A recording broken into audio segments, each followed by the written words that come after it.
Perkenalkan, nama lengkap saya Maria Frida Mamo, NIM 2019-3141, Prodi Agribisnis, kelas B, asal daerah Flores Bejawa, Nusa Tenggara Timur.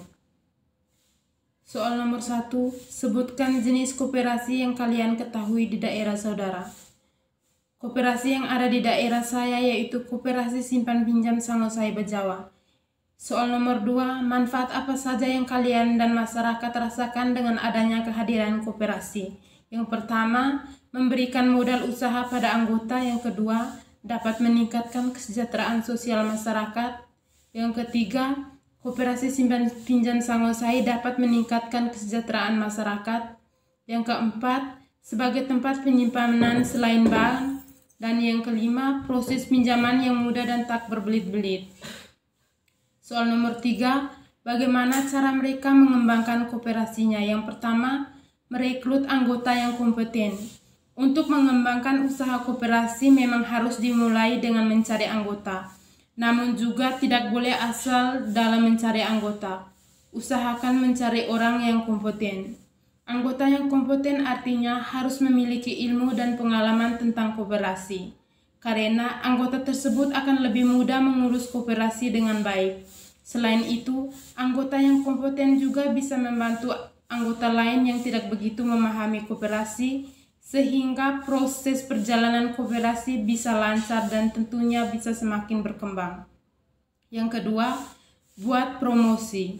Apabila kondisi internal koperasi telah diperbaiki, namun belum juga menemukan hasil yang maksimal, cobalah dengan melakukan kegiatan promosi untuk menaikkan suatu produk atau jasa pada seseorang, sehingga orang tersebut berminat menggunakan produk atau jasa yang ditawarkan.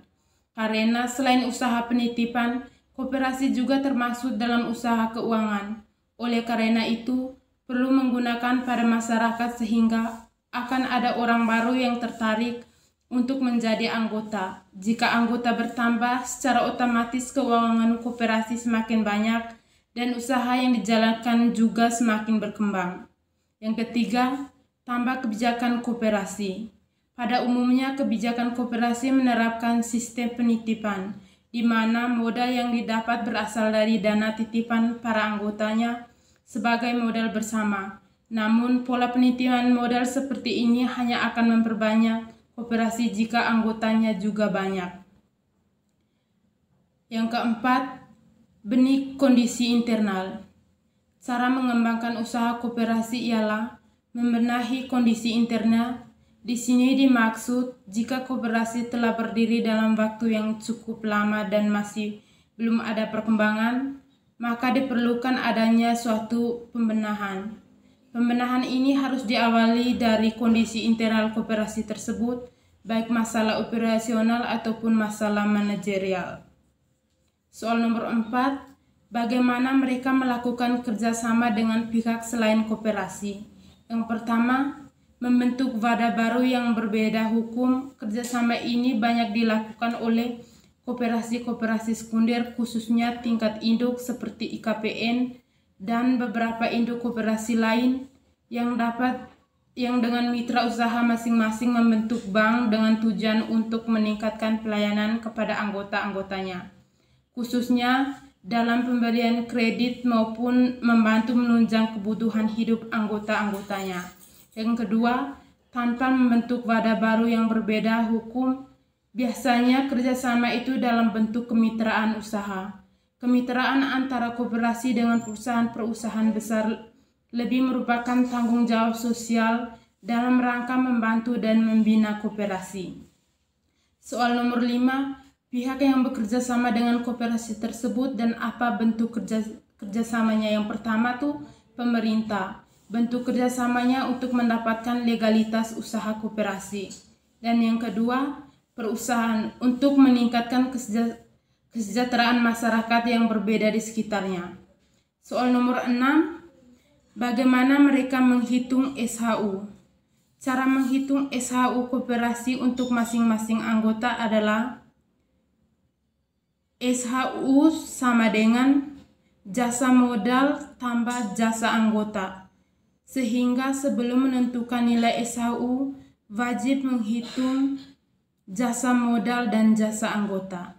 Cara menghitung jasa modal dan jasa anggota adalah jasa modal sama dengan simpanan anggota bagi total simpanan koperasi kali persen jasa modal kali SHU atau sisa hasil usaha.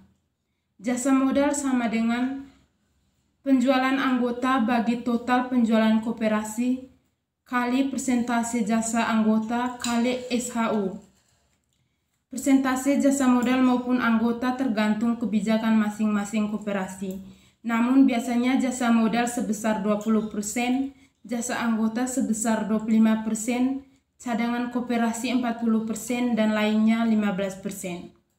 Soal nomor 7. Apa saja yang mereka lakukan dalam penyimpanan laporan akhir tahun dan koperasinya?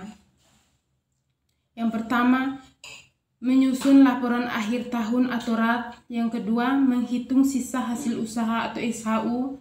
Dan yang ketiga, pemberitahuan kepada anggota koperasi untuk mengikuti RAT.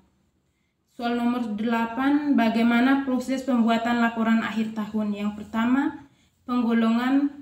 Proses yang dilakukan secara rutin dan berulang-ulang setiap kali terjadi transaksi keuangan.